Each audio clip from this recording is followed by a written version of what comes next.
तुम्हें proper guidance के साथ प्रॉपर एक अच्छे डॉक्टर से ये चीज करानी। लेकिन ब्रेस्ट फीडिंग की बहुत ज्यादा इंपॉर्टेंस है। प्रेग्नेंट वुमेन है उसकी केयर करनी चाहिए, नहीं कि वो प्रेग्नेंट है तो केयर कर रहे हैं उसके बाद की चलो कुछ। Hello everyone, welcome to Nova classes. आज हम लोग पढ़ने वाले हैं रिप्रोडक्टिव हेल्थ, जो हमारा एक छोटा सा चैप्टर है, बहुत ही लेकिन इंपॉर्टेंट चैप्टर है। बिल्कुल हमें एनसीईआरटी बेस पढ़ना है, लाइन टू लाइन, कुछ भी एक्स्ट्रा नहीं पढ़ना है। लेकिन हम जो भी पढ़ेंगे एनसीईआरटी का पढ़ेंगे और बहुत ही अच्छे से उस चीज को कवर करेंगे। ठीक है, हम लोग स्टार्ट करते हैं अपना चैप्टर। एनसीईआरटी से सबसे पहले बताते हैं कि रिप्रोडक्टिव हेल्थ का मतलब है क्या। तो हम ये सोचते हैं कि नहीं, हमारे जो मतलब ऑर्गन है, रिप्रोडक्टिव ऑर्गन है, हमारे वो ऑर्गन हेल्थी होने चाहिए। लेकिन नहीं, ऐसा नहीं है। हमारे ऑर्गन हेल्थी होने तो चाहिए, लेकिन उसके साथ हम मेंटली, फिजिकली, सोशली हम लोग हेल्थी होने चाहिए। नहीं कि बस हमारे जो ऑर्गन है वो हेल्थी हो और वैसे हम लोग डिप्रेशन में चल रहे हैं, पता नहीं क्या ही हो रहा है, कुछ पता नहीं चल रहा, मोह माया से दूर है। ऐसा नहीं होना चाहिए। हमें प्रॉपर एक मतलब मेंटली, फिजिकली, सोशली हम लोग हेल्थी होने चाहिए। तो हमारे WHO हमारी जो डेफिनेशन देता है रिप्रोडक्टिव हेल्थ की, वो यही डेफिनेशन देता है कि एक जो इंडिविजुअल है वो क्या होना चाहिए, सोशली, फिजिकली, मेंटली एकदम क्या होना चाहिए, फिट होना चाहिए। हम लोग अपनी एनसीईआरटी स्टार्ट करते हैं। What do we understand by this term? The term simply refer to healthy reproductive organ. हम क्या समझते हैं कि हमारी जो टर्म है ये रिप्रोडक्टिव हेल्थ, वो क्या है, हमारी सिंपली क्या है कि रिप्रोडक्टिव ऑर्गन हमारे हेल्थी होने चाहिए विद नॉर्मल फंक्शन, और फंक्शन हेल्थी मतलब अच्छे से करनी चाहिए। जब हमारे जो ऑर्गन है वो हेल्थी है तो फंक्शन तो अच्छे से करेंगे ही। लेकिन क्या होता है, however it has a broader perspective and includes the emotional and social aspect of reproduction also. लेकिन सिर्फ इसका मतलब यही नहीं है कि हमारे reproductive organ healthy. According to the WHO क्या बोलता है, reproductive health means a total wellbeing in all aspect of reproduction, physical, emotional, behavioural and social. मतलब सिर्फ रिप्रोडक्टिव ऑर्गन होना ही हेल्थी सिर्फ जरूरी नहीं है, उसके साथ क्या जरूरी होना चाहिए, हम सोशली, मेंटली, फिजिकली भी हेल्थी होने चाहिए। ठीक है, therefore a society with people having physically and functionally normal reproductive organ and normal emotional and behavioral interaction among them in all sex related aspect might call reproductive healthy। ठीक है, ये नहीं है कि बस रिप्रोडक्टिव हेल्थ अच्छी है तो ये होगा कि वो सारा अच्छा है, नहीं। अगर वो कंप्लीटली फिट है तो ही हमारी ये चीजें अच्छी होंगी, अदरवाइज क्या होगा, ये ठीक नहीं होगी। उसके बाद why is the significant to maintain reproductive health. जरूरी क्यों है रिप्रोडक्टिव हेल्थ को मेंटेन करना? भाई जरूरी इसलिए है क्योंकि जो हमारी आगे जनरेशन आएगी या मतलब जो भी है वो हमारी सब कहाँ से कंट्रोल होती है, हमारी रिप्रोडक्टिव हेल्थ से कंट्रोल होती है। इसलिए हमारी जरूरी, और हमारी मतलब किस वजह से भी जरूरी है, क्या क्या होना चाहिए, वो हम लोग स्लाइड में आगे पढ़ेंगे। ठीक है, नेक्स्ट देखते हैं हम लोग। India was the first, India ने ही सबसे पहले स्टार्ट किया था क्या, फैमिली प्लानिंग प्रोग्राम। बाद में इसका नाम करके RCH कर दिया गया था, किसमें, 1951 में। तो हम लोग पढ़ते हैं अब ये चीज। India was amongst the first country in the world to initiate action plan and programmes at a national level to attain total reproductive health as a social goal. India ने सबसे पहले ये चीज स्टार्ट की थी। इंडिया ने कुछ start किया हो या ना, लेकिन ये सबसे पहले स्टार्ट किया था। ठीक है, क्या स्टार्ट किया था कि जो हमारे नेशनल लेवल पे टोटल रिप्रोडक्टिव हेल्थ जो है वो एक सोशल गोल हो गया था। ठीक, these programmes called family planning were initiated in 1951। कब शुरू हुआ था हमारा फैमिली प्लानिंग प्रोग्राम, 1951 में, and were periodically assessed over the past decades. पिछले 10 सालों से, डिकेड्स का मतलब क्या होता है, 10 साल में जब चला जाता है जो चीज। Improve programmes covering wider reproduction related areas are currently in operation under the popular name RCH, reproductive and child health care programme. बाद में फैमिली मतलब जो फैमिली प्लानिंग थी उसका नाम बदलकर क्या कर दिया था, RCH, reproductive and health care programme. ठीक, creating awareness among people about various reproduction related aspects and providing facilities and support for building up reproductive health society are the major tasks under the program। अब इस programme में था क्या, इस programme में सबसे पहले ये था कि रिप्रोडक्टिव हेल्थ सोसाइटी होनी चाहिए। उसके लिए हमें क्या क्या करना चाहिए, सबसे पहले हमारे अंदर अवेयरनेस होनी चाहिए। मतलब हमारे अंदर अवेयरनेस भी नहीं होती है, अभी तक भी हमारे अंदर अवेयरनेस नहीं है। हम बहुत मतलब चीजें उल्टी सीधी पता है हमें, जो हमारे मिथ है वो क्रिएट है हमारे माइंड में, हमें कोई भी मतलब अच्छे से क्लियरेंस नहीं देता इन चीजों के बारे में। ठीक है, सबसे पहली चीज हमें अवेयरनेस होनी चाहिए कि क्या चीज कैसे होती है, जो भी है हमें प्रॉपर नॉलेज होनी चाहिए किसी चीज की। ठीक है। हमारे जो इंफ्रास्ट्रक्चर है वो अच्छे होने चाहिए, किस लिए, जब जो बेबी की डिलीवरी होती है या हॉस्पिटल से उसमें हर चीज अवेलेबल होनी चाहिए। कुछ भी जिस चीज में हम मिथ्स में होते हैं वो हमें क्लियर होना चाहिए, या तो हमारे पेरेंट्स के थ्रू या टीचर्स की या फिर हमारे अच्छे दोस्तों के थ्रू। अब क्या होता है, दोस्तों के पास अगर कोई चीज बताने जाते हैं, पेरेंट्स या टीचर्स को नहीं बताते, तो दोस्त क्या करते हैं और ज्यादा उल्टी चीजें बताता है, ठीक है। लेकिन ऐसा नहीं होना चाहिए, हमें पहले प्रॉपर नॉलेज होनी चाहिए हर चीज की। हम इस प्रोग्राम में क्या पढ़ते हैं, यही सब पढ़ेंगे। एनसीईआरटी बिल्कुल एकदम क्लियरली बताती है हर एक point. With the help of audio visual and the print media, अब अवेयर कैसे रहेंगे लोग। अब क्या होगा, मतलब पहले इतना तो था नहीं कि ज्यादा ही पढ़े लिखे, तो हमने मतलब विजुअल भी चलाया, लेकिन ऑडियो रेडियो जैसे चलती थी तो रेडियो पे बीच बीच में क्या देते रहते हम लोग, इस चीज को अवेयर करने के लिए ऐड होते हैं ना, उस चीज को ऑडियो में सुनाते थे, ठीक है। तो ऑडियो हेल्प किसकी, audio visual and print media governmental and non governmental agencies. ये नहीं है कि जो गवर्नमेंट की एजेंसीज है वो इस चीज में हेल्प करे, नहीं, नॉन गवर्नमेंटल भी इस चीज में हेल्प कर रही है। Have taken various steps to create awareness among the people about reproduction related aspect. Parents, other close relatives, teachers and friends. किस किस चीज को मतलब अवेयर कैसे होगा इंसान, या तो उसके पेरेंट्स हेल्प करनी चाहिए इस चीज में, या फिर टीचर्स, या फिर उसके अच्छे दोस्त। Also have a major role in the dissemination of the above information. Introduction of sex education in school should also be encouraged to provide right information to the young so as to discourage children from believing in myths and having misconception about sex related aspects. अब जो sex related aspects जो है वो क्या होने चाहिए, clear होने चाहिए, उनको लेकर कोई भी मिथ नहीं होना चाहिए। जो सेक्स एजुकेशन को स्कूल में भी इंक्लूड करना चाहिए, उससे नॉलेज अच्छी होती है। क्या होता है, जो आगे के इलीगल केसेस होते हैं या जो भी क्राइम्स होते हैं वो कम होंगे, क्योंकि पता ही नहीं होता क्या हो रहा है क्या नहीं, तो कुछ ना कुछ तो उल्टा सीधा फिर आगे जाके होता ही है। हमें पता होना चाहिए बैड टच गुड टच के बारे में, जो कि आप बता रहे हैं, जैसे हम रील्स वगैरह में देखते हैं, लेकिन ये रील्स तक नहीं, अपने स्कूलों में भी क्या होनी चाहिए, इस चीज की इंक्लूड करना चाहिए, जो कि पता होना चाहिए बच्चों को कि क्या होता है और क्या नहीं होता, right. Proper information about reproductive organ, adolescence and related changes, safe and hygienic sexual practice. क्या होता है, जो एडोलेसेंस वाली एज होती है, फिर हमने कौन से चैप्टर में क्या था, ह्यूमन हेल्थ एंड डिजीज में पढ़ा था, एडोलेसेंस कौन सी एज होती है, जो हमारी चाइल्डहुड और जो प्यूबर्टी वाल के बीच की जो एज है वो हमारी एडोलेसेंस एज होती है, ठीक है। उसमें क्या होता है, कुछ भी पता नहीं रहता, हम लोग अच्छी चीज क्या कर रहे हैं क्या नहीं, बस एक दिमाग में जो आ गया भाई वो करना है, ठीक है। तो इसमें क्या होना चाहिए, प्रॉपर गाइडेंस होनी चाहिए हम लोग के पास, सेक्स रिलेटेड जो भी प्रॉब्लम्स है उसका पता होना चाहिए, प्रॉपर हाइजीनिक प्रैक्टिस क्या होती है उस चीज का पता होना चाहिए, तो हमें इसमें सब पता होना चाहिए। Sexually transmitted disease, AIDS would the help people, AIDS के बारे में पढ़ाया हुआ है कि कैसे जो मतलब बॉडी फ्लूइड होते हैं उससे ट्रांसफर होती है एड्स, तो हमें पता होना चाहिए। अगर ये बिल्कुल हाइजीनिक तरीके से होगा, जो मतलब सेक्स रिलेटेड चीजें जो भी हो रही है, तो उससे क्या होगा, हम एड्स जैसी बीमारी से बच पाएंगे, हम वो एसटीडीज से बच पाएंगे, specially those in the adolescent age group to lead a reproductively healthy life. और जो एडोलेसेंट एज में उनको तो रिप्रोडक्टिव हेल्थ के बारे में ज्यादा पता होना ही चाहिए। Educating people specially fertile couples and those in a marriageable age group about available birth control option, care of pregnant mother.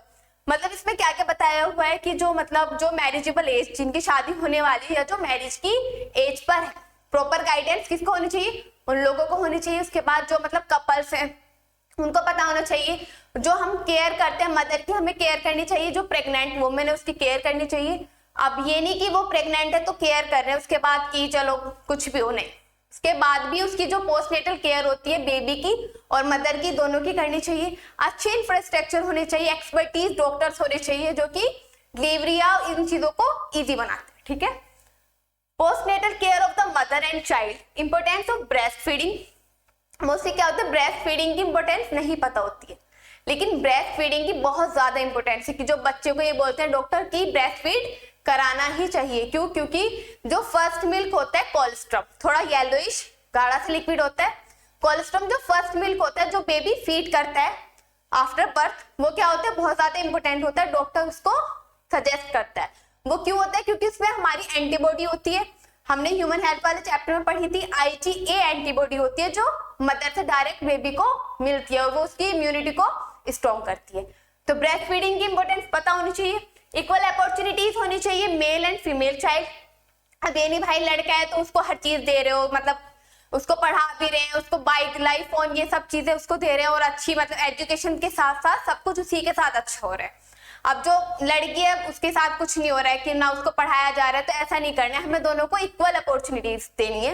और ये बात सच है, अब ज्यादा लड़कियां ज्यादा अच्छा करती हैं हर फील्ड में, मतलब ऐसा नहीं है लड़के नहीं करते, बट लड़कियां ज्यादा अच्छा करती हैं। तो ये नहीं है कि सिर्फ लड़का होगा तो वही डोमिनेंट है, नहीं, दोनों को इक्वल अपॉर्चुनिटीज देनी चाहिए। Would address the importance of bringing up socially conscious healthy families of desired size। अब फैमिली का साइज एक कॉन्शियस और एक डिजायर्ड होने चाहिए, ठीक है। ये क्या थी family planning. Awareness of problems due to uncontrolled population growth, social evils like sex abuse and sex related crimes need to be created to enable people to think and take up necessary steps to prevent them and thereby build up a socially responsible and healthy society। Sex related problems का पता होना चाहिए। अब मतलब एक ये पता होना चाहिए कि जो हमारी जो फैमिली है अगर वो लिमिटेड लोगों की है तो उससे क्या होगा, पॉपुलेशन कम होगी। अब ये नहीं कि एक ने ये सोचा, नहीं, सबको ये सोचना पड़ेगा। उससे सबसे पहली चीज पॉपुलेशन कम होगी, क्राइम्स कम होंगे, आगे जाने पर क्राइम्स कम होते चले जाएंगे। जब पॉपुलेशन कम है तो लिमिटेड रहेगी ना चीजें। अब ये नहीं कि पॉपुलेशन का पता ही नहीं है क्या हो रहा है और फिर क्राइम भी बढ़ते जा रहे हैं, तो वो तो ऑब्वियस सी बात है। नेक्स्ट देखते हैं। Successful implementation of various action plan to attain reproductive health requires strong infrastructure facilities, professional expertise and material support।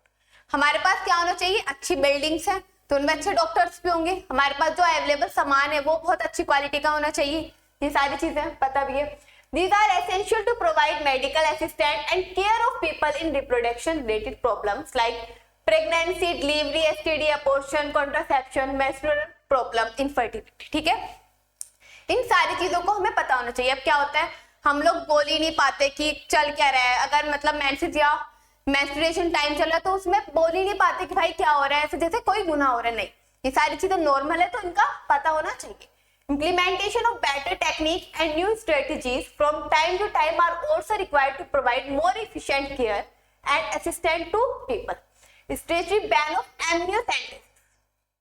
अब amniocentesis क्या होता है, जब फीटस, ठीक है, मदर के वूम में बनता है तो फ्लूइड होता है एक एमनियोटिक फ्लूइड, ठीक है। उस फ्लूइड को लेकर, ये हम लोग मतलब रिप्रोडक्शन वाले चैप्टर में पढ़ेंगे, उस फ्लूइड को लेकर क्या करते हैं, हम टेस्ट कराते हैं। वो टेस्ट क्यों होता है, वो टेस्ट इसलिए होता है कि जो अगर बेबी में डिसऑर्डर है, डाउन सिंड्रोम, टर्नर सिंड्रोम, ये वाले डिसऑर्डर है जो क्रोमोसोमल डिसऑर्डर है, ठीक है, वो हमें पता चले और हम उसको एम्ब्रियोनिक स्टेज में ट्रीट कर सके। अगर एम्ब्रियोनिक स्टेज में वो ट्रीट हो गए तो ठीक है, वेल एंड गुड। लेकिन अगर ट्रीट नहीं होते और उसके साथ बेबी क्या होता है, उसका बर्थ हो चुका है, तो उनको ट्रीट करना बहुत ज्यादा मुश्किल हो जाता है और उस बच्चे को मतलब लाइफ टाइम प्रॉब्लम रहती है और उस बच्चे के साथ साथ उसके पेरेंट्स भी सफर करते हैं।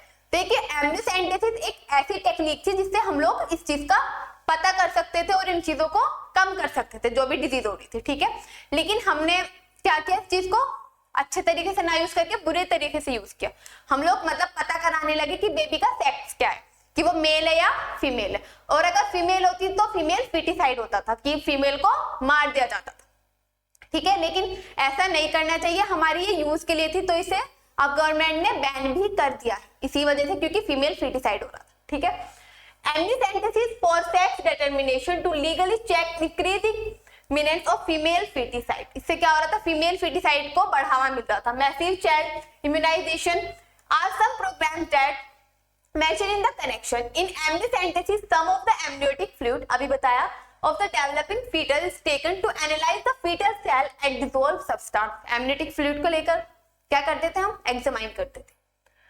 This procedure is used to test for the presence of certain genetic disorders such as Down syndrome, haemophilia, sickle cell anaemia, determine the survivability of the foetus. क्योंकि ये डिजीज ऐसी होती है जिसके साथ मतलब बंदा जी तो रहा है लेकिन वो प्रॉपर तरीके से वो चीजें नहीं कर पाता, ठीक है। Turner syndrome, down syndrome, Klinefelter, ये सारे जो डिजीज है। Research on various reproduction related areas are encouraged and supported by governmental and non-governmental agencies to find out new methods and to improve upon the existing ones। हमें कौन help कर रहा है, governmental जो मेथड है वो भी हेल्प कर रहे हैं, नॉन गवर्नमेंटल भी हेल्प कर रहे हैं, लेकिन हमें खुद भी हेल्प करनी चाहिए। अब ये नहीं कि हम लोगों को कुछ पता ही नहीं है और हम लोग वो चीज कर रहे हैं, पहले प्रॉपर नॉलेज होनी चाहिए हमें किसी भी चीज की, व्हाटएवर हम कोई भी काम कर रहे हैं, ये नहीं कि इस चैप्टर से रिलेटेड नहीं, अगर हम कोई भी काम कर रहे हैं, अगर हमारे पास उस चीज की प्रॉपर नॉलेज नहीं है तो हमें नहीं करना चाहिए। पहले उस चीज को प्रॉपर पढ़ो, उस चीज के बारे में उसकी नॉलेज लो, देन जब जाकर वो काम करो, ठीक है। डू यू नो द सहेली? सहेली क्या है? एक न्यू कॉन्ट्रासेप्टिव पिल बनाई, किसने? CDRI, central drug research institute ने, जो कहां पर है? लखनऊ, ठीक है। ये नॉन स्टेरॉइडल पिल है वैसे तो, ठीक है, और एक वंस इन अ वीक में एक ही बार ली जाती है। सहेली, a new oral contraceptive for the female, was developed by scientists at CDRI, Central Drug Research Institute in Lucknow. Better awareness about sex-related matters, increased number of medically assisted deliveries, and better postnatal care, leading to decreased maternal and infant mortality rate. अब क्या हो रहा है? जैसे जैसे हमारी facilities अच्छी होती जा रही है, क्या हो रहा है? फैसिलिटी अच्छी हो रही है, हमारे पास इंफ्रास्ट्रक्चर अच्छा है, डॉक्टर्स अच्छे हैं, मटेरियल सपोर्ट बहुत अच्छा है, तो इससे क्या होता जा रहा है? जो MMR है, मदर मोर्टेलिटी रेट, पहले क्या होता था, मतलब जब डॉक्टर्स नहीं थे, घर वगैरह पे बेबी की डिलीवरी होती थी तो मदर्स की डेथ होती थी बहुत ज्यादा, और फीटस की भी, ठीक है। बेबी भी मतलब पता नहीं सर्वाइव कर भी पाता था या नहीं, ऐसा नहीं कि करीब 100% श्योरिटी नहीं। अब क्या है कि मतलब बहुत कम हो गई है ये चीज की मदर डिलीवरी के टाइम पर मर जाती है या बेबी, ये चीज कम है, लेकिन ऐसा नहीं है कि बहुत ज्यादा है, पहले से बहुत ज्यादा कम हो चुकी है। क्यों? क्योंकि हमारे पास ये सारी चीजें अब सारी चीजें अच्छे से मिल गई है हमें, पहले ये सब नहीं थी facilities. Increase number of couples with small families, better detection and cure of STDs. अगर मतलब पॉपुलेशन कम है और फैमिली छोटी है तो हमें अच्छे से पता होगा एसटीडीज से बचना कैसे है और कैसे हमें सब कुछ करना है।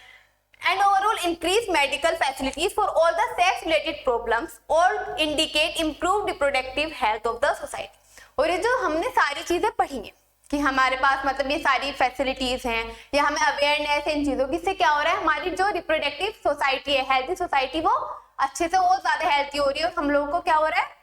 इन चीजों से बचना भी आना चाहिए। जैसे एसटीडीज के बारे में पता चलता है, हमें पता चल रहा है, उस चीज का हमें पता होना चाहिए। अबॉर्शन जो मतलब एमनियोसेंटेसिस में हम लोग कराते हैं, सेक्स डिटरमिनेशन कराते हैं, ये अच्छे से यूज करना चाहिए। इसका ये नहीं कि मतलब हम ये चेक करा रहे हैं, फीमेल फिटिसाइड करा रहे हैं, नहीं। अगर वो तुम्हें हेल्प कर रहा है कि डिजीज का पता होना चाहिए जो बेबी में है, तो इस चीज का अगर पता होगा तो क्या होगा? इजीली होता चला जाएगा सब कुछ, अगर वो बाद में बच्चा उस डिजीज के साथ पैदा नहीं होगा, ठीक है। तो हमारी इन सारी चीजों का हमें अच्छे से यूज करना है, अच्छी जगह मतलब। चल आगे देखते हैं। अब आता है हमारा पॉपुलेशन। पता ही है भाई पॉपुलेशन कितनी स्पीड से बढ़ रही है हमारी इंडिया की, हम तो ऐसे भी यूपी वाले हैं तो और अच्छे से बढ़ रही है, पता है ना हमें अच्छे से। अब हम लोग एनसीईआरटी पढ़ते हैं, हमारी एनसीईआरटी क्या बोलती है? In the last century and all round development in various field significantly improve the quality of life of the people. लोगों की जिंदगी की जो क्वालिटी है वो बढ़ गई है, क्योंकि हमारे पास एक्सपर्ट डॉक्टर, यही सारी चीजें पता है कि क्यों बढ़ गई है, क्योंकि हमारे पास अब मेडिकल फैसिलिटीज अच्छी होती जा रही, ठीक। However, increased health facilities along with the better living condition had an explosion impact on the growth of population। अब हमारे पास जितनी अच्छी फैसिलिटीज हो गई है तो क्या हो रहा है? पॉपुलेशन भी उतनी अच्छे से बढ़ रही है, कुछ तो इफेक्ट होगा ना अच्छी चीज का, कहीं तो बुरा होगा। The world population which are around, यहाँ लिखा हुआ है वर्ल्ड पॉपुलेशन, यहाँ पे ध्यान दें। 2 बिलियन को 2000 मिलियन भी लिखेंगे, ठीक है। इन 1900 ऐसा करते हैं हम लोग, यहाँ लिख सकते हैं, ठीक है। 1900 में क्या, ये वर्ल्ड की पॉपुलेशन के बारे में बात कर रहे हैं। अब देखो क्या करता है, रोक टू अबाउट 6 बिलियन, कितनी बता रहे हो? पहले 2 बिलियन थी, वहां से कहां गई? 6 बिलियन पहुंच गई। कितनी बढ़ गई भाई? बहुत बढ़ गई है। उसके बाद इन 1900 इतनी आई बाय 2000 एंड 7.2 बिलियन इन 2011। 2011 में कितनी होगी? 7.2 बिलियन, ये कंडीशन है, ठीक। उसके बाद बोलता है a similar trend was observed in India too. जैसे हमारे वर्ल्ड की पॉपुलेशन बढ़ रही है, पहले 1900 में 2 बिलियन थी, उसके बाद कितनी हुई? 6 बिलियन, देन हमारी 2011 में कितनी हो गई? 7.2 बिलियन हो गई। अब ये हमारे पास वर्ल्ड का ट्रेंड। अब ऐसे ही हमारे इंडिया का भी ट्रेंड क्या हो रहा है? चेंज हो रहा है और पॉपुलेशन बढ़ रही है। A similar trend was observed in India too. Our population which was approximately 350 million at the time of the independence. जब इंडिपेंडेंस के टाइम पे हमारी पॉपुलेशन 350 मिलियन थी, यहाँ देख रहे हैं मिलियन में बात कर रहे हैं, ठीक है। यहाँ बात कर रही हूँ मैं इंडिया, कितनी थी 350 at the time of independence, independence के टाइम पर। फिर बाद में क्या हुआ, at the time of independence reach close to the billion mark by 2000 and crossed 1.2 billion in May 2011। Same वही वाली कंडीशन चल रही है। यहाँ से क्या कहाँ गई 2000 में, कहाँ गई पॉपुलेशन हमारी 1.2 बिलियन, तो 2011 में गई है। लेकिन बिलियन कहाँ क्रॉस कर दिया, 2000 में उसने बिलियन क्रॉस कर चुकी है। मतलब जैसे 6 बिलियन हुई, यहाँ पे क्या क्रॉस 1 बिलियन। हमारे पास ये सेंसस चल रहा है, ठीक है। और 2011 में यहाँ पे कितनी है 7.2 और हमारे यहाँ पे कितनी है 1.2 बिलियन। भाई वर्ल्ड की 7.2 बिलियन है और सिर्फ अकेले इंडिया की कितनी है 1.2, इतना योगदान है हमारा। ये कोई खुशी की बात नहीं है, ठीक है। एंड क्रॉस 2011 में कितनी 1.2 बिलियन क्रॉस कर चुकी है। A rapid decline in death rate, MMR and IMR। ऐसा इसलिए भी हो रहा है क्योंकि जो मदर मोर्टेलिटी रेट है वो कम हो गया है, इन्फेंट मोर्टेलिटी रेट भी कम हो गया है। तो ये दोनों चीजें कम होने से क्या होगी, पॉपुलेशन अच्छी खासी बढ़ रही है। As well as an increase in number of people in reproducible age are probably reason for this। जो रिप्रोडक्टिव एज के जो पीपल है वो भी अच्छे खासे हो रहे हैं, तो क्या करेंगे, रिप्रोडक्शन तो हो गई। Though our reproductive child health program, though it could bring down the population growth rate, it was only marginal. According to 2011 census report, the population growth rate was less than 2%, मतलब 20/1000। ये हमारा rate है कितना 2% से कम चल रहा है। A rate at which our population could increase rapidly, बहुत तेजी से पॉपुलेशन बढ़ रही है, यहाँ पे दिख ही रहा है। Such an alarming growth rate could lead to a absolutely scarcity of event। हमारी जो पॉपुलेशन तो बढ़ रही है लेकिन जो हमारे पास रिसोर्सेज है, जो लैंड है वो तो लिमिटेड है ना। अब ये तो नहीं है कि पॉपुलेशन बढ़ रही है भैया तो लैंड भी बढ़ रहा है, इतना था इंडिया भी इतना हो गया है, नहीं ऐसा कुछ नहीं है। उतनी है हमारे पास लिमिटेड चीज है। रोटी कपड़े मकान की क्या होने लगेगी, कमी होने लगेगी। सबसे बेसिक थिंग क्या होती है एक इंसान की, रोटी कपड़ा मकान, पैसा कमाना, बाकी जो फैसिलिटी वो सारी चीजें तो बाद में, पहले ये 3 चीजें मिल जाए हमें, यही बहुत है ना। उसके बाद हम सोचते हैं फिर कि यार ये भी होना चाहिए, एक गाड़ी भी, घर भी, सब, लेकिन पहले ये बेसिक चीजें होनी चाहिए।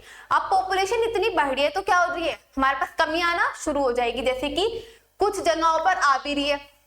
अब ये नहीं कि हम तो मतलब थैंक गॉड, मतलब गॉड को थैंक्स बोलना चाहिए, हमारे पास अभी बहुत कुछ है, लेकिन फिर भी पॉपुलेशन इतनी स्पीड से अगर बढ़ेगी तो पता नहीं कब तक रहेगा इतना अच्छा कुछ, क्योंकि जो लैंड है वो लिमिटेड है, चीजें हमारे पास लिमिटेड है, लेकिन पॉपुलेशन बहुत ज्यादा बढ़ रही है। Food, shelter and clothing in spite of significant progress made into these areas. Therefore, the government was forced to take up serious measures to check. Government बोले कि इस चीज को सीरियस लो, पॉपुलेशन को सीरियस लो, लेकिन हम कहाँ सुनने वाले हैं भाई, हम तो बोलते हैं छोड़ो ना, पॉपुलेशन बढ़ रही है अच्छी बात है, ठीक है, लेकिन इस चीज को सीरियस लेना चाहिए। जरूरी नहीं है कि मतलब हमारे पास ये चीजें बात तक रहेंगी, नहीं, सोच के चलना चाहिए। जो हमारी अपकमिंग जनरेशन है उसके लिए भी कुछ बचाना चाहिए, या मतलब नहीं अभी हमारे पास जो है ठीक है खत्म करते हैं, छोड़ो, बात की बाद में देखी जाएगी, नहीं, सोचना चाहिए उस चीज के बारे में। The most important step to overcome this problem is to motivate smaller family by using various contraceptive methods. सबसे पहली चीज contraceptive method से क्या होना चाहिए, ऐसा नहीं है कि मतलब कोई भी सेक्सुअल इंटरकोर्स हुआ उसमें कोई भी मेथड यूज नहीं किया तो प्रेगनेंसी तो होगी, पॉपुलेशन तो बढ़ेगी। फिर You might have seen advertisement in the media as well as poster bill showing a happy couples। अब स्लोगन भी चल रहे हैं, ऐसे लिखा रहता है ना, हम दो हमारे दो, ये वाले स्लोगन लिखते हैं कि, या वन चाइल्ड होम भी चला था कि एक बच्चा अडॉप्ट कर लो, वो चीज भी चली थी, लेकिन हम सुनते क्या है, showing a happy couple with 2 children with the slogan हम दो हमारे दो, ये वाला स्लोगन लिखा भी रहता है, सब पढ़ते हैं। V2R2 many couple mostly the young urban working one have been adopted one child no, कि चलो एक बच्चा तो वैसे और एक हम लोग अडॉप्ट कर लेते हैं, इसको बोलते हैं वन चाइल्ड, ठीक। Specially rising of marriageable age of the female, क्या हुआ कि फीमेल की एज भी इंक्रीज की, पहले बहुत जल्दी की थी, लेकिन अब फीमेल की एज 18 और मेल की 21 ईयर, ठीक है, 18 year and male to 21 year. And incentive given to couple with small families are two of the other measures taking to tackle the problem. ये वाली वही चीज लिखी हुई है, an ideal contraceptive should be user friend. अब यहाँ पे दे रखा है कि अब मेथड तो बताओ, तुमने ये तो बता दी कि पॉपुलेशन कम करनी चाहिए, ये चीजें होंगी वो होंगी सब बताते हैं, लेकिन अब पॉपुलेशन कम होंगी कैसे, इस चीज की तो नॉलेज दो। अब उसने बोला है कि अब हम कुछ कॉन्ट्रासेप्टिव मेथड्स यूज करते हैं, ठीक है। कॉन्ट्रासेप्टिव मेथड्स क्या होते हैं, जो हमारी प्रेगनेंसी को रोक देते हैं। वैसे फैक्ट तो उसमें बोला है कि वो होते कैसे कैसे होने चाहिए कॉन्ट्रासेप्टिव मेथड। इको फ्रेंडली होने चाहिए, मतलब कोई भी सेक्सुअल इंटरकोर्स के बीच में इंटरफेयर नहीं करने चाहिए, ठीक है। साइड इफेक्ट लेस होने चाहिए, इजीली अवेलेबल हो जाए, कॉस्ट इफेक्टिव होने चाहिए, पता चला इतना महंगा है उसको कोई लेने की सोच ही नहीं रहा है, ठीक है, तो ये चीज तो काम नहीं करेगी। अगर कोई कॉन्ट्रासेप्टिव मेथड है तो वो इतना यूजर फ्रेंडली होना चाहिए, कॉस्ट इफेक्टिव कि उसको कोई भी इंसान खरीद सके, ठीक। An ideal contraceptive should be user friendly, easily available, effective and reversible with no और लीस्ट साइड इफेक्ट। अब क्या बोला है कि इफेक्टिव तो ऑब्वियसली होना ही चाहिए, लेदर साइड इफेक्ट कम होने चाहिए उसको, और वो रीयूजेबल भी होना चाहिए, ठीक। It also should is no way interfere with the sexual drive. अब ये नहीं है कि वो सेक्सुअल ड्राइव में इंटरफेयर करे, नहीं, ऐसा नहीं होना चाहिए। सेक्सुअल ड्राइव पे उसका कोई इफेक्ट नहीं होना चाहिए। Desire and the sexual act of the user. A wide range of contraceptive methods are presently available, which could be broadly grouped into the following categories. Namely, हमारे पास अब अलग-अलग मेथड जैसे कि नेचुरल या फिर traditional method, oral contraceptive method, barrier method, IUDs, implants, ये सारी चीजें हमारे पास। Natural and traditional method, barrier method, IUDs, oral contraceptive, injectables, implant और सर्जिकल मेथड, ये हमारे पास सारे कॉन्ट्रासेप्टिव के मेथड्स हैं कि जिससे कैसे जो प्रेगनेंसी है वो रुक सकती है या जो भी, मतलब हम लोग इसमें अब आगे बढ़ेंगे, ठीक। हम लोग कॉन्ट्रासेप्टिव मेथड पढ़ रहे हैं, यूजर फ्रेंडली होनी चाहिए, इजीली अवेलेबल होनी चाहिए, और क्या होना चाहिए, यूजर फ्रेंडली तो है ही, साथ में लेस इफेक्टिव होने चाहिए कि उसके साइड इफेक्ट कम हो, ये सारी चीजें बता दी। अब पढ़ते हैं कि मेथड कौन से हमारे पास। नेचुरल मेथड है जिसको हम ट्रेडिशनल मेथड भी बोलते हैं, मैं यहीं पर लिख देती हूँ एक बार, ट्रेडिशनल मेथड भी बोलते हैं इसको, ठीक है। ये कौन से प्रिंसिपल पे वर्क करते हैं, मतलब जो ओवम और स्पर्म का मीट हो रहा है उस चीज को ये रोकते हैं, लेकिन इसमें ये नहीं कि हम लोग कुछ अलग से यूज करते हैं, नहीं, ये हमारे नेचुरल मेथड की तरह वर्क कर रहे हैं, तो इसमें हम लोग यूज नहीं कर रहे हैं, जो नेचुरल चीजें उनसे इसको रोकते हैं मीट होने के लिए, ठीक है। एनसीईआरटी से ही पढ़ते हैं हम लोग। Natural method work on the principle of avoiding chances of ovum and sperm meeting, मतलब ओवम और स्पर्म मिलना नहीं चाहिए, अगर मिल गया तो क्या हो जाएगी, प्रेगनेंसी हो जाएगी, ठीक। अगर फर्टिलाइजेशन हो जाता है तो periodic abstinence is one of the such method in which the couple avoid or abstain from coitus from date 10 to 17। जो पीरियडिक एब्सिस्टेंस है, मतलब वो फीमेल को ज्यादा अच्छे से पता होता है कि जो उसका जो पीरियड चल रहा है, जो मंथ चल रहा है, उसको पता है उसकी मेंस्ट्रुअल साइकिल कब है, उसके हिसाब से देखते हैं। जो उसका मैं 10 और 17, मतलब 10 से 17 वाला जो डेज होते हैं वो ज्यादा फर्टाइल पीरियड होता है, ठीक है। अगर उस पीरियड में इंटरकोर्स होता है तो प्रेगनेंसी होने के चांसेस हाई होते हैं, ठीक है। तो इस वाले पीरियड को अवॉइड करके जो बाकी का पीरियड बच रहा है उस पीरियड में इंटरकोर्स करो तो दिक्कत नहीं है, लेकिन इस पीरियड में नहीं करना चाहिए, फर्टाइल पीरियड बोलते हैं इसको। Of the menstrual cycle which ovulation could be expected, मतलब यहाँ पे ऐसा है कि फर्टिलाइजेशन हो गया तो प्रेगनेंसी हो सकती है, एक्सपेक्टेड है, गारंटी नहीं है, ठीक है। As chances of fertilization are very high during this period, it is called the fertile period. Fertilization के चांसेस यहाँ पे ज्यादा होते हैं, तो इस पीरियड को हम क्या बोलते हैं, fertile period. Therefore, by abstaining from coitus during this period, conception could be prevented। अगर हम इस वाले पीरियड को का ध्यान रखेंगे तो क्या हो जाएगा, प्रिवेंट हो जाएगी, जो प्रेगनेंसी या फर्टिलाइजेशन है उस चीज से बच जाएंगे। अब आता है विड्रॉल और कोइटस इंट्रैक्ट। पता चल रहा है विड्रॉल मतलब क्या होता है, जो भी मतलब पीनस है वो वजाइना के अंदर गया, ठीक है, उसके बाद क्या होता है वो बाहर आ जाना चाहिए टाइम पे, पता होना चाहिए कि ठीक है अब इंसेमिनेशन होने वाला है तो उसको विड्रॉ करना चाहिए, ठीक। is another method in which the male partner withdraw his penis from the vagina just before ejaculation so as to avoid insemination। इस चीज से क्या हो सकती है, insemination avoid हो सकती है। लास्ट मेथड है इसका lactational amenorrhea। लैक्टेशन पता चल रहा है कि मतलब फीडिंग से रिलेटेड है, इसमें क्या होता है, एब्सेंस ऑफ मेंस्ट्रुएशन, जब मदर मतलब ब्रेस्ट फीड करती है बेबी को आफ्टर डिलीवरी, तो इस पीरियड में क्या होती है, मेंस्ट्रुएशन नहीं होती। वो पीरियड क्या होता है, लैक्टेशन एमेनोरिया, उसी पीरियड को बोलते हैं। मैक्स टू मैक्स 6 मंथ हो सकता है वो, अब ये नहीं है कि 6 मंथ नहीं, ऊपर नीचे होता रहता है, ठीक है, ऐसा नहीं है कुछ भी कि फिक्स है। ये क्या हो जाएगा, ये लैक्टेशन एमोनेरिया वाला जो पीरियड है इसमें क्या होगा, मेंस्ट्रुएशन मेंस्ट्रुअल साइकिल हो ही नहीं रही है, तो इस फेज में क्या होती है, फर्टिलाइजेशन के चांसेस कम होते हैं, बिल्कुल मतलब नील से ही होता है। तो ये वाला पीरियड क्या होता है, ठीक रहता है। Method is based on the fact that ovulation and therefore that cycle do not occur during the period of intense lactation following parturition. Therefore, as long as the mother breastfeed the child, fully chances of the conception are almost nil. मतलब almost nil होते हैं, zero की तरह ही होते हैं, इतने होते हैं। However, this method has been reported to be effective only up to a maximum period of 6 months following parturition. Max to max 6 month तक ये पीरियड चल सकता है जब मदर ब्रेस्ट फीड करा रही है बेबी को कि मेंस्ट्रुएशन उसको ना हो। 6 महीने तक या ऊपर नीचे 5 भी हो सकती है, बढ़ भी सकती है, वो डिपेंड करता है female to female. As no medicine or devices are used, अब इसमें हमने कोई मेडिसिन कोई डिवाइस यूज नहीं किया है सेक्सुअल कॉन्टैक्ट को बचने से लिए, क्यों, बचने के लिए हमने कोई भी डिवाइस यूज नहीं किया, इसीलिए हम इस मेथड को क्या बोल रहे हैं, नेचुरल या ट्रेडिशन मेथड। लेकिन अब इसका मतलब ये तो है कि साइड इफेक्ट तो है ही, साइड इफेक्ट ही क्या होना है इसका जब हमने कोई भी मेडिसिन यूज नहीं किए है या कुछ और यूज नहीं किया है, लेकिन ये इसके चांसेस बहुत रेयर होते हैं कि ऐसा हो जाए, ये काम कर जाए हमारे नेचुरल मेथड, ये कम चांसेस होते हैं इस चीज के, ठीक। Side effect are almost nil, chances of failure through of this method are almost high, fail ज्यादा होते हैं वाले जो नेचुरल मेथड है, क्योंकि इनका पता नहीं है कि ऐसा होगा भी या नहीं, मतलब पूरी श्योरिटी नहीं है इस चीज की। नेक्स्ट देखते हैं हम लोग। अब आते हैं हमारे बैरियर मेथड। बैरियर मेथड पता चल रहा है जो किसी बैरियर को हम यूज करेंगे उससे क्या होगा, उस चीज से रोकेंगे यूज करके। अब क्या है इसमें देखते हैं। In barrier method, ovum and sperm are prevented from physically meeting with the help of barriers. Such methods are available for both male and female. अब ये नहीं है कि जो बैरियर मेथड है वो सिर्फ फीमेल या मेल के लिए, एक इंसान के लिए अवेलेबल नहीं, दोनों के लिए, जैसे कि कॉन्डोम्स मेल के लिए यूज होती है जबकि फीमेल के लिए वॉल, डायफ्राम, ये सारी चीजें यूज होती है, ठीक। Condoms are barrier made up of thin rubber of latex sheet that are used to cover the penis in the male और वेजाइना और सर्विक्स इन द फीमेल। जो कॉन्डोम से वो मेल और फीमेल दोनों में आती है, ठीक है, दोनों की आती है।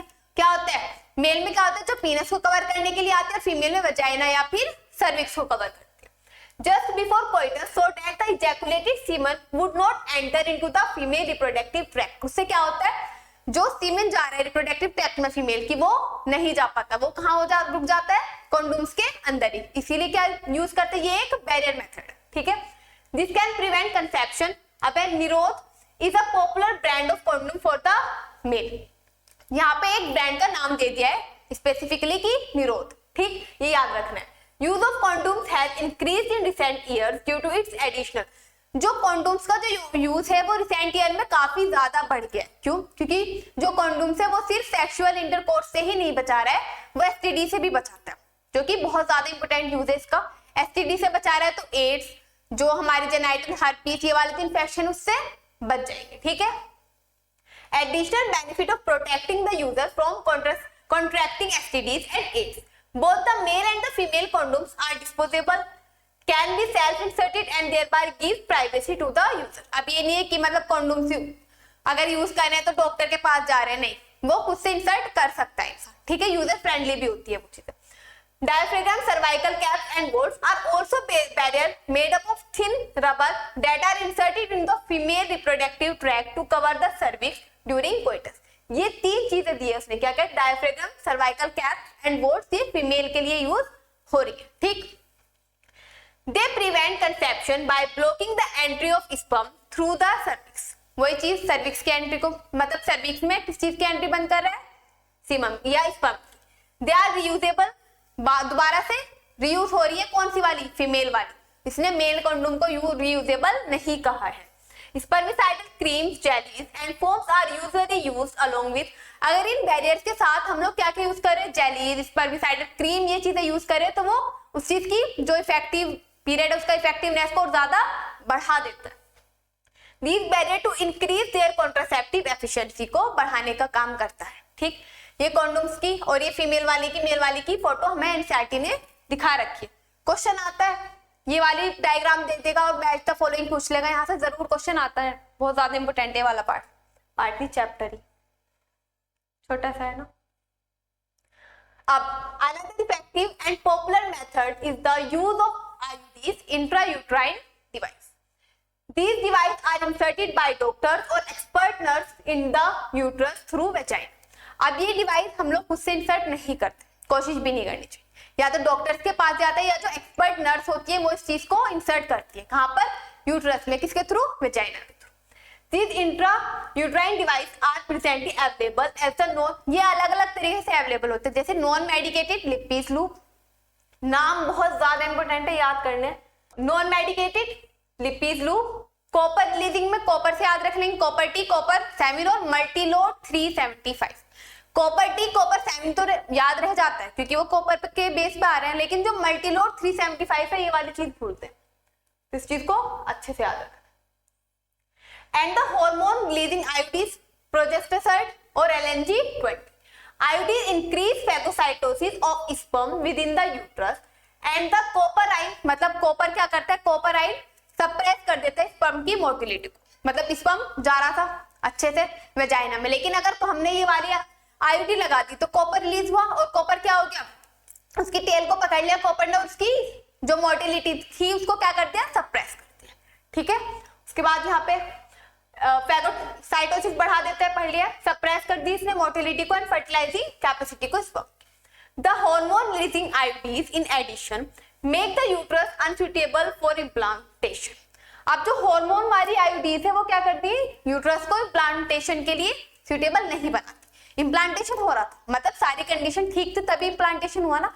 अगर हमने हार्मोन रिलीजिंग आईयूडीज दी तो हार्मोन ऊपर नीचे हुए, डिसबैलेंस और उससे इम्प्लांटेशन नहीं हुआ।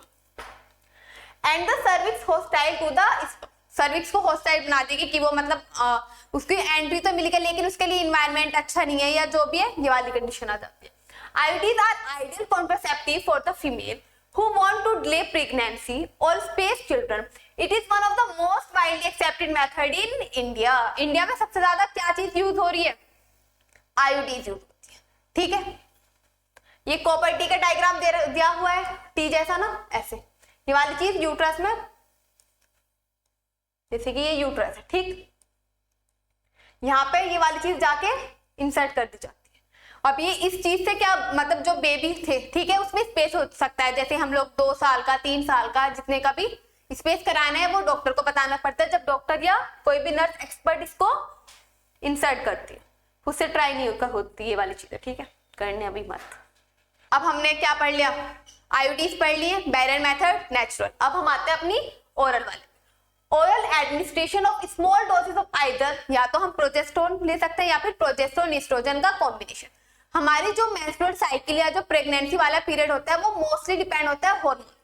ठीक है, हार्मोन बैलेंस रखते हैं, डॉक्टर भी जो मतलब मेडिसिन प्रिस्क्राइब करते हैं वो हार्मोन बैलेंस होने चाहिए तो खुद बॉडी अच्छे से काम करे। जहां हार्मोन डिसबैलेंस हुए, एबॉर्शन, एक्टोपिक प्रेगनेंसी, ये वाली कंडीशन आ जाती है। ठीक है, तो इसलिए सबसे ज्यादा इंपॉर्टेंट है हार्मोन्स को बैलेंस करना। अब हमारे पास हमारी बॉडी में जो हार्मोन्स थे, अब हम क्या कर रहे हैं? ओरल वाली में हमने पिल्स ली, ठीक है, प्रोजेस्टेरोन एस्ट्रोजन का कॉम्बिनेशन या प्रोजेस्टेरोन, तो उससे हमारी बॉडी के हार्मोन बढ़ेंगे या कम होंगे? डिसबैलेंस हो गए ना, तो कुछ तो होगा ना बॉडी में।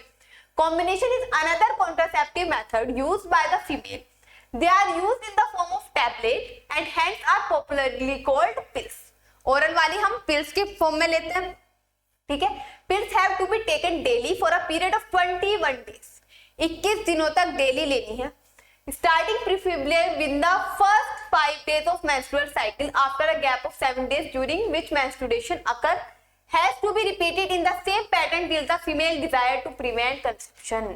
इसमें क्या लिखा हुआ है? जो पिल्स है वो आफ्टर मेंस्ट्रुएशन, जितने दिन की भी मेंस्ट्रुएशन है, 5 की 7 की अलग अलग वैरी होती है, ये भी फिक्स नहीं है। ठीक है, मेंस्ट्रुएशन चल रही है उसके बाद से कंटिन्यू लेनी है, तब तक कंटिन्यू रखनी है जब तक फीमेल को ये नहीं लग रहा कि वो कंसेप्शन को प्रिवेंट कर चुकी है। ठीक है, फीमेल को मतलब खुद ही लगने लगा है या मतलब टेस्ट कुछ भी कराया उससे पता चल गया तो अब वो पिल्स छोड़ सकती है। जो आई पिल्स वगैरह होती है अगर उसको देखे तो यहाँ पे उसके गैप भी दिया हुआ होता है, तब पिल्स होती है।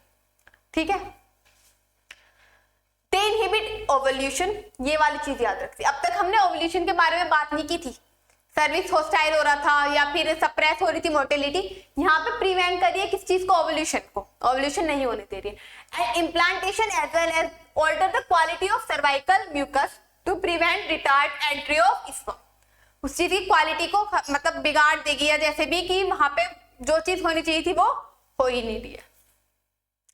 Pills are very effective with lesser side effect, इसके साइड इफेक्ट कम होते हैं।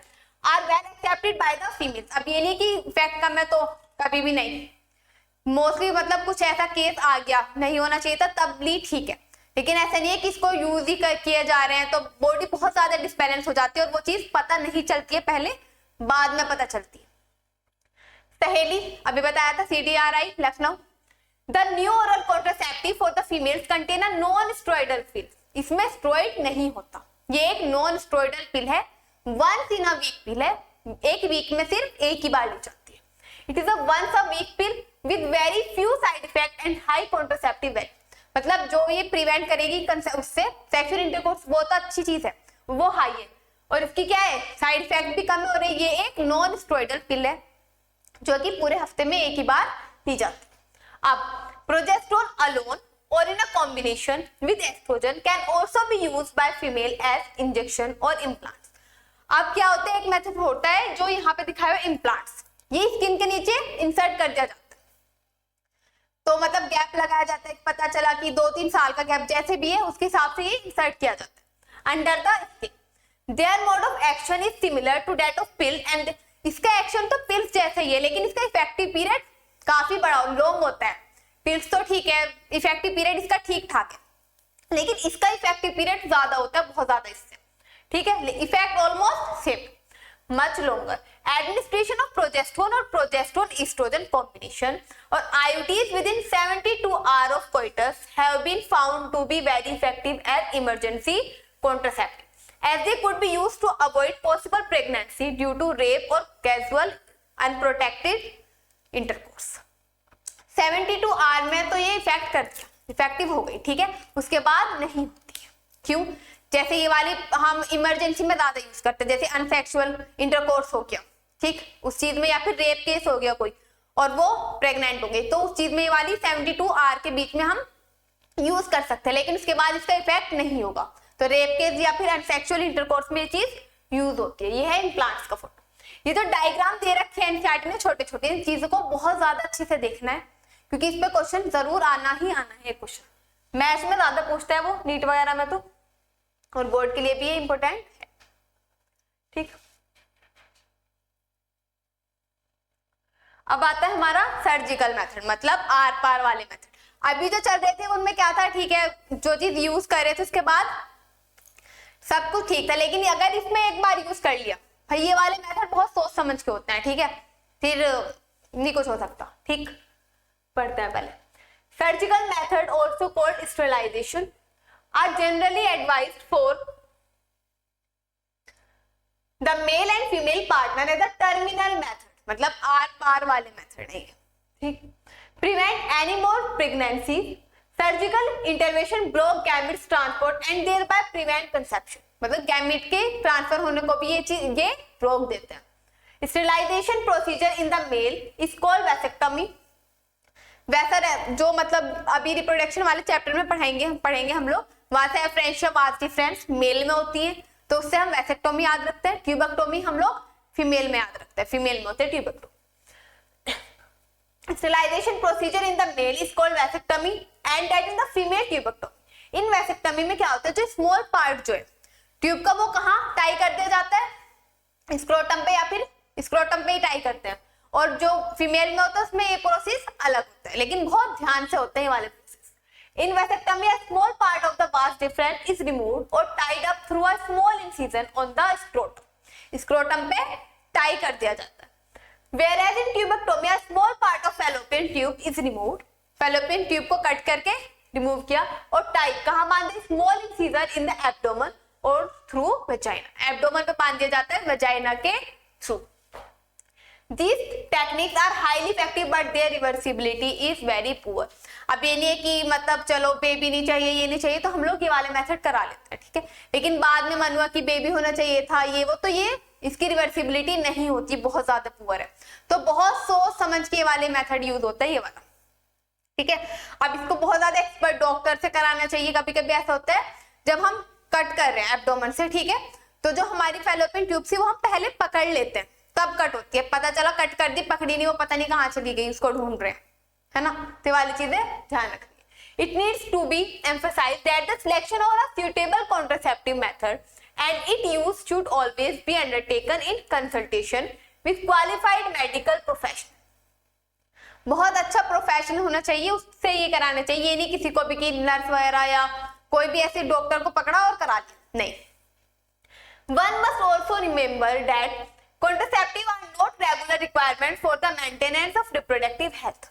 कॉन्ट्रासेप्टिव हमें रेगुलर यूज नहीं करनी है, इसके बहुत ज्यादा साइड इफेक्ट भी होते हैं जो कि हमारी बॉडी को बहुत ज्यादा डिसबैलेंस कर सकते हैं। In fact they are practice against a natural reproductive event conception pregnancy. One is supposed to use this method either to prevent pregnancy or to delay or space pregnancy due to personal reason. Personal reason से प्रेगनेंसी नहीं करना नहीं चाह रहे हैं या मतलब स्पेस देना है बेबी में, तो उस चीज के लिए हम कॉन्ट्रासेप्टिव मेथड यूज कर सकते हैं। कॉन्ट्रासेप्टिव मेथड के साइड इफेक्ट भी होता है, ये नहीं कि रेगुलरली यूज कर रहे हैं, नहीं, इसको जब इसकी जरूरत हो तभी यूज करना चाहिए। साइड इफेक्ट जैसे कि nausea, abdominal pain, irregular menstrual cycle, मतलब पता नहीं कि हर मंथ मेंस्ट्रुअल साइकिल टाइम पे नहीं आ रही है, गैप हो रहा है उसमें, या फिर इवन ब्रेस्ट कैंसर भी इसका साइड इफेक्ट हो सकता है, ठीक है, यहाँ पे लिखा हुआ है। However, there possible ill effect like nausea, abdominal pain, breakthrough bleeding, irregular menstrual cycle और even breast cancer, so do not very significant। ये सारे इसके इफेक्ट, ठीक है। अब हम लोग पढ़ते हैं MTP, medical termination of pregnancy, NCERT से पढ़नी है। इंटेंशनल और voluntary termination of pregnancy before full term is called MTP, मतलब या तो जानबूझकर या किसी मेडिकल रीजन से जो मतलब अबॉर्शन हो रहा है पहले, बेबी के कंप्लीट मतलब बर्थ जो पीरियड है वो कंप्लीट नहीं है, उससे पहले अबॉर्शन हो रहा है, उस चीज को हम क्या बोलते हैं MTP, medical termination of pregnancy या फिर induced abortion.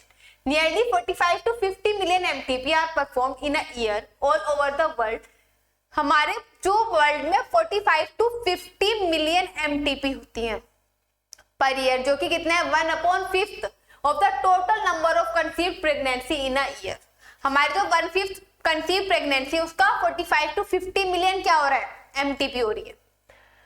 Whether to accept legalized MTP or not is being debated upon in many countries due to emotional, ethical, religious and social issues involved in it।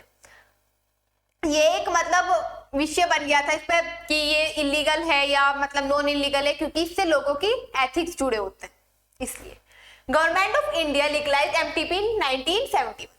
हमारी जो government है उसने legalise किया था इसको 1971 में with some strict condition to avoid it misuse. मतलब ऐसा नहीं था कि जानबूझकर करा रहे हैं, इसको लीगलाइज किया हमारी गवर्नमेंट ने, लेकिन कुछ कंडीशंस के साथ, जिससे कि इसको साइड इफेक्ट ना हो या इसका मिसयूज ना हो। Such restrictions are also more important to check indiscriminate and illegal female feticide which are reported to be high in India। अब ऐसा क्यों हुआ, क्यों कंडीशन क्यों रखी गई, क्योंकि इस चीज से फीमेल फिटिसाइड हो रहा था, जो लड़कियां थी लड़कियों को पहले ही मार दिया जा रहा था बर्थ से पहले। तो ये इंडिया में ये केस बहुत ज्यादा हो रहा था, इसलिए क्या हुआ, गवर्नमेंट ने इस पे बैन लगाया। Why MTP? Obviously the answer is to get rid of unwanted pregnancies either due to casual unprotected intercourse। MTP कराते क्यों है, या तो मतलब कोई प्रेगनेंसी जो नहीं चाह रहे तो प्रेगनेंसी हो गई है, सेक्सुअल इंटरकोर्स हो गया, अनप्रोटेक्टेड सेक्सुअल इंटरकोर्स हो गया, या फिर मदर को कोई दिक्कत हो रही है या फीटस को कोई दिक्कत हो रही है प्रेगनेंसी, अगर प्रेगनेंसी कंटिन्यू हो रही है तो मदर और फीटस में से किसी की लाइफ को खतरा है। ऐसा नहीं है कि प्रेगनेंसी MTP हम इसलिए कर रहे हैं कि पॉपुलेशन कम करा रहे, नहीं, ये इसका रीजन नहीं है कि पॉपुलेशन कम करने के लिए हमारे पास सिर्फ एक ही रास्ता है, वो MTP है, ये वाली चीज। इंटरकोर्स और failure of the contraceptive use during coitus और रेप्स वगैरह के केस में MTP यूज करते हैं अगर प्रेगनेंसी हो गई है, ठीक। MTP are also essential in certain cases where continuation of the pregnancy could be harmful or even fatal either the mother or foetus. मतलब क्या हो रहा है, जो प्रेगनेंसी अगर कंटिन्यू हो रही है तो मदर और फीटस को खतरा है, किसी एक को या दोनों को, तो हम MTP तब यूज करते हैं। अब ऐसा नहीं है कि पॉपुलेशन के लिए यूज करें, ये इसका वो नहीं है। कोई ये यूज नहीं है इसका। MTP are considered relatively safe during the first trimester. अब MTP क्या होती है, मतलब MTP फर्स्ट ट्राइमेस्टर में तो सेफ, ठीक है, फर्स्ट ट्राइमेस्टर तक तो सेफ है, लेकिन अगर सेकंड ट्राइमेस्टर या थर्ड ट्राइमेस्टर में की तो ये बहुत ज्यादा रिस्की हो जाता है मदर और फीटस दोनों के ही लिए, और डॉक्टर भी इसको सजेस्ट नहीं करता। इसमें मतलब लिखा हुआ है अभी एक्ट जो पास किया था कि अगर फर्स्ट ट्राइमेस्टर है तो ठीक है, एक डॉक्टर की सलाह पे भी MTP हो जाएगी, लेकिन अगर सेकंड ट्राइमेस्टर चल रहा है या थर्ड तो हमें एक डॉक्टर के साथ साथ 2 डॉक्टर की सलाह लेनी चाहिए, मतलब लेनी होती है, प्रॉपर कागज वगैरह होने चाहिए, तब जाके MTP हो पाती है ये वाली चीज। Up to 12 weeks of pregnancy, वही चीज, एक सेमेस्टर में 12 वीक्स होता है, 3 महीने का। Second trimester abortion are much more riskier. One disturbing trend observed is that a majority of MTP are performed illegally by unqualified quacks, which are not only unsafe but could be fatal. अब ये नहीं है कि तुम doctor के पास नहीं गए किसी चीज से वो हो रहे हो, या फिर तुम्हें MTP कराने नहीं, कि तुमने किसी भी अनक्वालिफाइड क्वाक्स मतलब नर्स वगैरह से करा दी, तुम्हें प्रॉपर गाइडेंस के साथ प्रॉपर एक अच्छे डॉक्टर से ये चीज करानी चाहिए। Another dangerous trend is the misuse of amniocentesis to determine the sex. इस चीज को मिसयूज भी करते हैं, जैसे फीमेल फिटिसाइड एमनियोसेंटेसिस कराया, पता चला कि फीमेल है, बेबी फीमेल है, तो क्या कर दी, उसकी MTP या अबॉर्शन करा दिया, ये वाली चीज मिसयूज हो रहा था इसका। Unborn child, if the fetus is found to be female it is followed by MTP, this is totally against what is legal. अब मतलब इलीगल क्यों हो रही है ये, जैसे हमारी फीमेल फिटिसाइड हो रहा था इसलिए इलीगल हो सकती है, या फिर कोई जबरदस्ती फीमेल की वजह से अबॉर्शन हो रहा है या कुछ भी, तो इस वजह से ये इलीगल में चला गया, वरना यूजफुल तो है ना। अगर कोई भी रिस्क चल रहा है मदर की या फीटस की लाइफ के लिए तो तब करा सकते हैं। रेप केसेस में यूज हो रही है, इलीगल किस वजह से हुई है ये, हम ही लोगों ने कराई है क्योंकि हम लोग फीमेल फिटिसाइड इन चीजों के लिए इस चीज को यूज कर रहे हैं। ये वाला एक्ट पढ़ लेते हैं, एनसीईआरटी ने हमारे एक्ट दे रखे हैं साइड में, ये वाला इंपॉर्टेंट है। The Medical Termination of Pregnancy Amendment Act 2017 was enacted by the Government of India with the intention of reducing the incidence of illegal abortion and consequent maternal mortality and morbidity. जो illegal abortion हो रहे हैं उस चीज को बहुत ज्यादा बढ़ रहे हैं, तो उस चीज को कम करने के लिए हमारी गवर्नमेंट ने एक्ट पास की जो कि 2017 में हुआ है। According to this act, a pregnancy may be terminated or certain considered ground within the first 12 weeks of pregnancy on the opinion of one registered medical practitioner। मतलब अगर फर्स्ट ट्राइमेस्टर में जो पहले 3 महीने प्रेगनेंसी के उसमें MTP हो रही है तो तुम एक डॉक्टर की सलाह पे MTP करा सकते हो, जो कितनी रिस्की नहीं होती। Then if the pregnancy has lasted more than 12 weeks but fewer than 24 weeks, to registered medical practitioner must be opinion required। में क्या हो रहा है, लेकिन अगर 12 वीक से ज्यादा हो गए, मतलब 3 महीने से ज्यादा हो गए, लेकिन 24 हफ्तों से कम, मतलब 3 महीने तो हो गए, अब 3 महीने से तो ज्यादा क्यों हो चुके, लेकिन जो थर्ड ट्राइमेस्टर से कम क्यों, तो उसमें क्या चाहिए, हमें 2 डॉक्टर की सलाह के साथ MTP होती है। तब 2 डॉक्टर की मतलब क्या चाहिए, पेपर समय, ये चीजें सारी चाहिए, जब जाके MTP होगी, ठीक है, अगर 3 महीने से ज्यादा हो गए। The ground for such termination of pregnancies are the continuation of the pregnancy would involve a risk to the life of the pregnant woman or grave injury physical और mental। बता दी कि अगर मदर को दिक्कत है या उस वुमेन को प्रेगनेंसी कंटिन्यूएशन से दिक्कत है तो ये चीज नहीं होगी। अगर ज्यादा हो गया मंथ तो 2 डॉक्टर की सलाह के साथ, वरना 1 डॉक्टर की सलाह के साथ। There is a substantial risk that of the child were born it could suffer from such physical or mental abnormalities such as handicapped, या फिर तब भी हो सकती है अगर जो फीटस है उसमें कोई ऐसी बीमारी डिसऑर्डर है या फिर वो हैंडीकैप्ड या उसमें कोई भी ऐसी कंडीशन आ रही है जिस कंडीशन के साथ उसको जन्म लेने के बाद रहना मुश्किल हो गया, मतलब हो जाएगा, तो उससे क्या, उससे बेटर ये है कि उसका अबॉर्शन हो जाए, ठीक है। अगर वो बेबी का बर्थ हो गया और वो बाद में उसको इतनी ज्यादा परेशानी है कि वो उस कंडीशन के साथ, उस डिसऑर्डर के साथ जी नहीं पा रहा है, बहुत ज्यादा मुश्किल हो रहा है उसका जीना, तो उससे अच्छा है कि उस चीज का अबॉर्शन ठीक है, तो उस केस में भी ये वाली चीज हो सकती है, ठीक। अब आते हैं हमारी STD, सेक्सुअली ट्रांसमिटेड डिजीज। अब कैसे कैसे जो मतलब सेक्सुअल इंटरकोर्स हो रहा है उससे डिजीज कैसे ट्रांसफर हो सकती है, कौन कौन सी डिजीज ट्रांसफर हो सकती है, कैसे बच सकते हैं, ये वाली चीजें देखते हैं हम इस वाले टॉपिक में। Infection or disease which are transmitted through sexual intercourse are collectively called sexually transmitted infection (STI). ठीक है, और वेनरेबल डिजीज वीडी, और reproductive tract infection RTI, reproductive tract infection भी उसको बोलते हैं। ये तीनों नाम है उसके, STI, VD और RTI। जैसे gonorrhoea, syphilis, genital herpes, chlamydiasis, genital warts, trichomoniasis, hepatitis B, and of course the most discussed infection in the recent year HIV leading to AIDS are some of the common STDs। ठीक है, ये वाली हमारी सारी disease दे रखी। अब इसमें अगर कुछ डिजीज का पहले पता चल जाता है अर्ली, तो उस चीज का क्या होता है, ट्रीटमेंट हो सकता है, बचा जा सकता है। ठीक, लेकिन इस चीज का क्या होता है, पता बहुत लेट चलता है, क्योंकि इसके सिम्टम्स सीवियर होते हैं और फीमेल में तो कम ही होते हैं, दिखाई नहीं देते, मतलब लेट पता चलता है। ठीक, इसके सिम्टम्स हमें अभी पढ़ते हैं, लेकिन इसमें से जो डिजीज है कौन सी, hepatitis B, genital herpes and AIDS, ये 3 ऐसी डिजीज है जो कि क्योरेबल नहीं है अगर पहले भी पता चल जाए तो। लेकिन बाद में जो ये बाकी जो डिजीज है अगर पहले हमें पता चल गई तो हम इसको क्योर कर सकते हैं। Some of this infection like hepatitis B, HIV can also be transmitted by sharing of infectious needle. वही चीज जो एड्स में पढ़ी थी, इन्फेक्शियस नीडल से हो रही है, जैसे कि ड्रग्स एडिक्ट बैठे होते हैं, उनको नहीं पता भाई वो फुल अपने नशे में कि इंजेक्शन से ड्रग्स ली, उससे दूसरे ने, तीसरे ने, या फिर हॉस्पिटल में अगर अच्छे से प्रॉपर हाइजीन यूज नहीं हो रही है तब भी ये चीज हो सकती है। सर्जिकल इंस्ट्रूमेंट, वही with infected person transfusion of blood or from infected mother to the foetus. Mother से फीटस में आ गई, या हमने जो ब्लड ट्रांसफ्यूजन हो रहा है वो प्रॉपरली फिल्टर नहीं है ब्लड, उस चीज से भी हो सकती है। Expect for hepatitis B, genital herpes and HIV।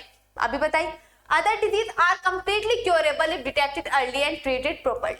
अगर ये इस 3 डिजीज को छोड़कर जो बाकी डिजीज है पहले पता चल जाए तो कंप्लीटली क्योर हो सकती है। Early symptoms of most of the disease are minor and include itching. इसके जो अर्ली सिम्टम्स होते हैं वो बहुत कम आते हैं, बहुत कम दिखते हैं, जिसमें क्या क्या होता है, इंक्लूड इचिंग, फ्लूइड डिस्चार्ज होता है, हल्का सा pain, slightly pain, swelling in the genital region. जो हमारा जेनिटल रीजन कौन सा होता है, ये नीचे वाला जो पार्ट, इस चीज में हमें ये सिम्टम दिखाई देता है। ठीक, इन्फेक्टेड फीमेल में often be asymptomatic and hence may be remain undetected for long. Female में तो ये सिम्टम्स मतलब पता ही नहीं चलते हैं, बहुत सालों सालों तक पता भी चलते हैं तो हम उस चीज को इग्नोर कर देते हैं कि अरे छोड़ो क्या ही होगा, वैसे ही हो रहा होगा, दर्द देते वैसे हो रहा होगा, लेकिन ये इग्नोर नहीं करने चाहिए। ठीक, absence or less significant symptoms in the early stage of infection and the social stigma attached to the STI deter the infected person from going to the timely detection। अब क्या होता है भाई, हमारी जो इतनी ज्यादा इमोशनल इन चीजों से अटैचमेंट होती है कि हमें लगता है कि अगर हम डॉक्टर के पास गए, कतराते हैं हम लोग डॉक्टर के पास जाने से कि पता नहीं क्या हो जाएगा, कौन सा गुनाह के साथ जा रहे हैं, क्या हो रहा है, पता नहीं डॉक्टर क्या सोचेगा, जबकि हमें डॉक्टर से सब कुछ डिस्कस करना चाहिए। डॉक्टर एक ऐसी चीज होती है जिससे छुपानी नहीं चाहिए कोई चीज, ठीक, तभी तो वो अच्छे से ट्रीटमेंट कर पाएगा। उसके बाद क्या होता है, this could lead to complication later which include pelvic inflammatory disease. अब उसके साथ बाद में जब गए नहीं है डॉक्टर के तो क्या हो जाए, कॉम्प्लिकेशन आने लगते हैं, पेल्विक इन्फ्लेमेटरी डिजीज बन जाती है PID। तो उसके सिम्टम्स क्या होते हैं, एबॉर्शन, अगर इतनी ज्यादा डिजीज हो गई है कि बेबी प्रेगनेंसी कंसीव तो होगी लेकिन एबॉर्शन हो रहा है। एक्टोपिक प्रेगनेंसी, एक्टोपिक प्रेगनेंसी क्या होती है, ये यूट्रस है, ठीक है, प्रेगनेंसी यूट्रस में होनी चाहिए थी, पता है यूट्रस में होनी चाहिए, इम्प्लांटेशन यूट्रस में होना चाहिए था। तो क्या होता है, पता नहीं फैलोपियन ट्यूब में फीटस की ग्रोथ हो रही है या कहीं और वेजाइना वगैरह में हो रही है, तो इस वाले प्रेगनेंसी को क्या बोलते हैं, एक्टोपिक प्रेगनेंसी। ठीक, स्टिल्ड बर्थ, इनफर्टिलिटी और इवन कैंसर भी बन जाता है रिप्रोडक्टिव ट्रैक्ट, इतना ज्यादा सीवियर हो सकता है। STI are major threat to a healthy society. एक थ्रेट है कि मतलब STI एक ऐसा है कि जैसे हम डरते हैं उस चीज से, और डरना भी चाहिए क्योंकि डिजीज में ऐसी है। आगे देखते हैं हम लोग। Therefore, prevention or early detection and cure of this disease are given prime consideration under the reproductive health care programs। मतलब हमें अगर पहले से पता चल जाए ये चीज और हमें इसका अच्छे से इलाज करा लेते हैं, ये चीज से हम बच सकते हैं। Though all persons are vulnerable to these infections, their incidence are reported to be very high among persons in the age of 15 to 24। अब ये वाली जो एज होती है 15 से 24 वाली, इस चीज में मतलब हम लोग चीजें बहुत कम सीरियस लेते हैं, प्रॉपर हमारे पास नॉलेज नहीं होती, तो इस चीज में इस इन्फेक्शन के चांसेस ज्यादा रहते हैं। तो हमें इस चीज से बचना चाहिए। The age group to which you also belong there is no reason to panic because prevention is possible. ये नहीं कि पता चल गया तो पैनिक करे नहीं, अच्छे से डॉक्टर के पास जाना चाहिए, डिस्कस करना चाहिए। Avoid sex with unknown partner, multiple partners, sex avoid करना चाहिए अननोन पार्टनर के साथ या फिर एक से ज्यादा लोगों के साथ। Always try to use condom during coitus, condom use करना चाहिए जिससे एसटीडी प्रिवेंट हो जाएगी। In case of doubt one should go to qualified doctor for early detection and get complete. अगर डाउट है कुछ तो डॉक्टर के पास जाना चाहिए, उसका अर्ली डिटेक्शन कराना चाहिए और उसका इलाज हो जाएगा, बस और कुछ नहीं। आगे देखते हैं। अब हम लोगों ने इतना सब कुछ पढ़ लिया है कि मतलब प्रेगनेंसी को कैसे प्रिवेंट करना है, सेक्सुअल इंटरकोर्स को कैसे बचना है जिससे मतलब प्रेगनेंसी ना हो, ये सारी चीजें पढ़ लिया। उस चीज के लिए भी तो पढ़ेंगे, इनफर्टिलिटी के लिए जहां प्रेगनेंसी हो ही नहीं रही है तो कुछ तो उसके लिए भी होना चाहिए ना, या बस जो कपल्स जो प्रेगनेंसी हो रही है सब कुछ चल रहा है उस चीज के लिए पढ़ लिया, अब उन्हें छोड़ो नहीं। एनसीईआरटी उस चीज के लिए बताते हैं कि क्या क्या मेथड हम लोग यूज कर सकते हैं। अब तो सबको ही पता है, इन विट्रो फर्टिलाइजेशन से आईवीएफ करा रहे हैं, टेस्ट ट्यूब बेबी प्रोग्राम चल रहे हैं, ठीक है, ये वाली चीज अब सबको ही पता है तो हम लोग वो पढ़ते हैं। Our discussion on reproductive health is incomplete without a mention of infertility. Reproductive health complete नहीं होता अगर हम बात किसकी ना करें, infertility. A large number of couples all over the world, including India, are infertile. They are unable to produce children in spite of unprotected sexual intercourse. मतलब वो unprotected sexual intercourse कर रहे हैं तब भी प्रेगनेंसी नहीं हो रही है, इनफर्टाइल है, तो उस चीज में हम क्या क्या कर सकते हैं। अब यहाँ पे ये तो बता दे कि प्रेगनेंसी नहीं हो रही है या सेक्सुअल अनप्रोटेक्टिव सेक्सुअल इंटरकोर्स, अब पता कैसे चलेगा, ऐसा भी तो हो सकता है कि फर्टाइल पीरियड ना हो उससे ना हो रही हो, जब भी इंटरकोर्स हो रहा है फर्टाइल पीरियड नहीं आ रहा है या कुछ ऐसी चीज हो रही है जो कि प्रेगनेंसी या फर्टिलाइजेशन नहीं हो पा रहा है, ऐसा भी तो हो सकता है। अब एनसीईआरटी लिखती है समरी वाले पार्ट में कि 2 साल तक, अगर 2 साल तक अनप्रोटेक्टिव सेक्सुअल इंटरकोर्स ट्राई कर रहे हैं कपल और उसके बाद भी प्रेगनेंसी कंसीव नहीं हो रही है तो हम उस चीज को कंसीडर करेंगे कि ये इनफर्टिलिटी का case. The reason for this could be many physical, congenital disease, drugs, immunological or even psychological. In India often the female is blamed for the couple being childless. अब यहाँ एक लाइन लिखी हुई है जो बार बार रील्स में भी देखी होगी, ठीक है, कि प्रॉब्लम मेंस में भी होती है। ज्यादातर क्या बोला जाता है, अगर मतलब बेबी नहीं हुआ, बच्चे नहीं हुए हैं तो उस चीज को किसको ब्लेम किया जाता है, एक लड़की को, ठीक है, लेकिन ऐसा नहीं है, लड़के का भी उतना ही, जितना लड़की अपना क्या कर रही है सपोर्ट है कि पता चल रहा है उसको प्रेगनेंसी हो रही है कुछ, उस चीज में लड़का भी इतना ही इन्वॉल्व है। ये नहीं कि लड़की के ऊपर डाल दिया तेरी वजह से तुझे ये है या वो है, मतलब उसको कह दिया कुछ भी तो लड़की के ऊपर डाल के तुम साइड हो गए, नहीं, दोनों का उतना ही कॉन्ट्रीब्यूशन है। But more often than not the problem lies in the male partner. ये वाली लाइन हम लोग रील्स में देखते ज्यादा कि मेल पार्टनर में भी प्रॉब्लम हो सकती है।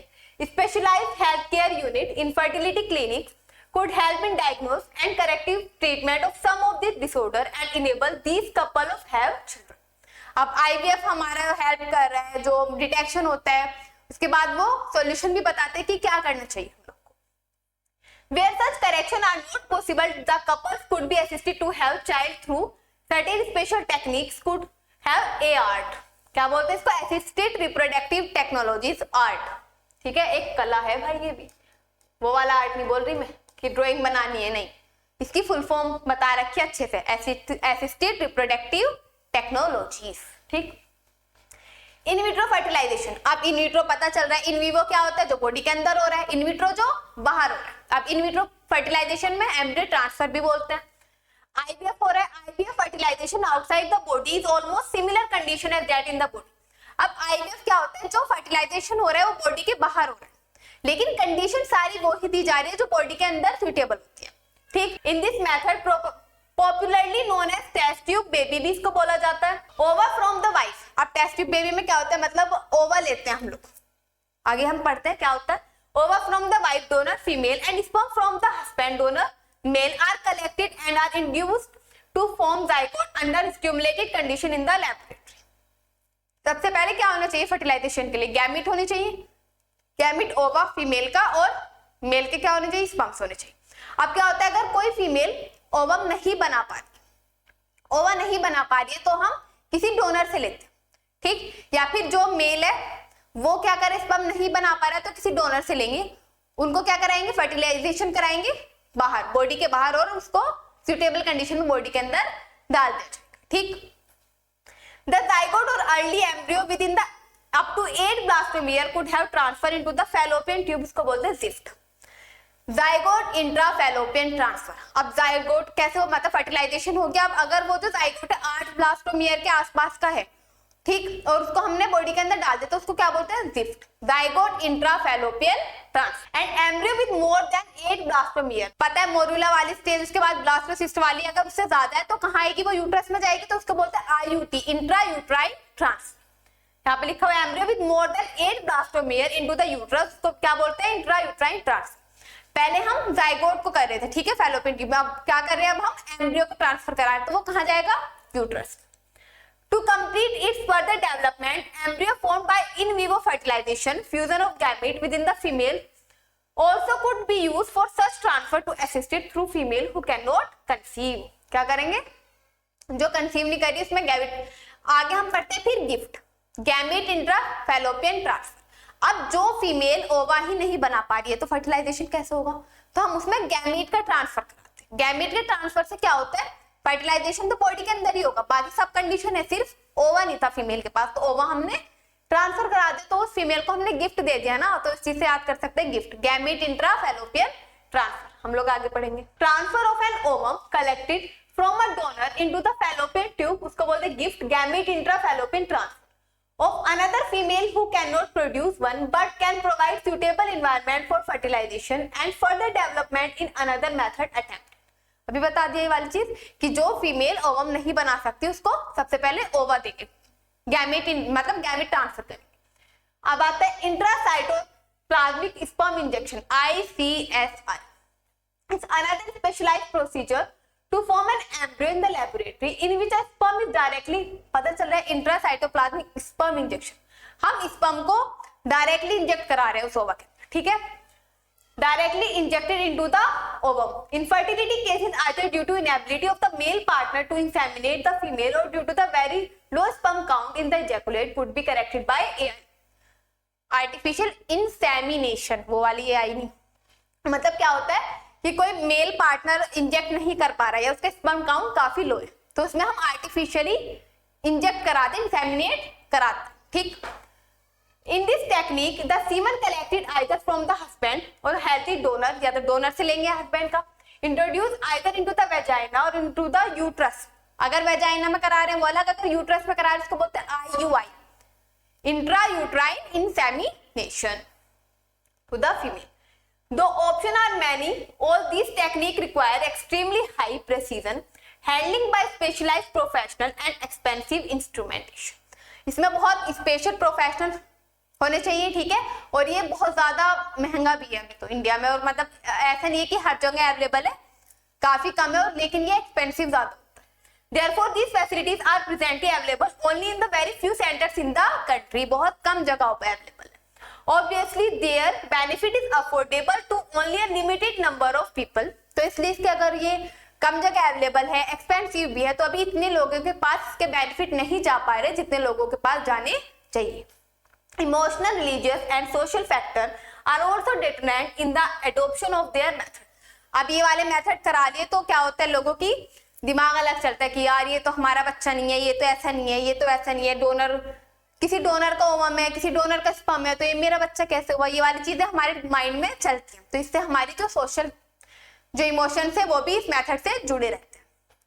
Since the ultimate aim of all this procedure is to have children, in India we have so many orphan and destitute children who would probably not survive till maturity unless take care of। ठीक है, ये हम method सारे use क्यों कर रहे हैं कि खुद का बेबी हो जाए, एक बच्चा हो जाए, ठीक है, लेकिन हमारे इंडिया में ऐसे भी ऑर्फनेज है या सेंटर्स है जहाँ पर क्या होता है, ऑर्फन बच्चे होते हैं, तो हम अडॉप्ट भी कर सकते हैं, उनके मतलब कोई भी नहीं होता उनके पास टेक केयर करने वाला, तो वो चीज भी हम लोग कर सकते हैं। Our laws permit legal adoption and it is as yet one of the best method for couples looking for parenthood। हमारा कानून खुद करता है कि तुम बिल्कुल लीगल तरीके से एडॉप्शन कर सकते हो, उस चीज में कोई भी कमी नहीं हो। अगर तुम मतलब पेरेंट बनना चाहते हो, जरूरी नहीं है खुद का बच्चा नहीं है, इनफर्टिलिटी हो रही है, एक्सपेंसिव भी बहुत है, अवेलेबल भी नहीं है सेंटर्स पे, तो क्या कर सकते हैं, एडॉप्ट भी कर सकते हैं, ठीक है। ये हमारे कंप्लीट एनसीईआरटी होती है यहाँ पर कंप्लीट। अब हम अगले नेक्स्ट चैप्टर स्टार्ट करेंगे एनसीईआरटी से। Thank you so much. I hope आप लोगों को लेक्चर समझ आया हो, अच्छा लगा हो। लाइक करना, सब्सक्राइब करना। Thank you.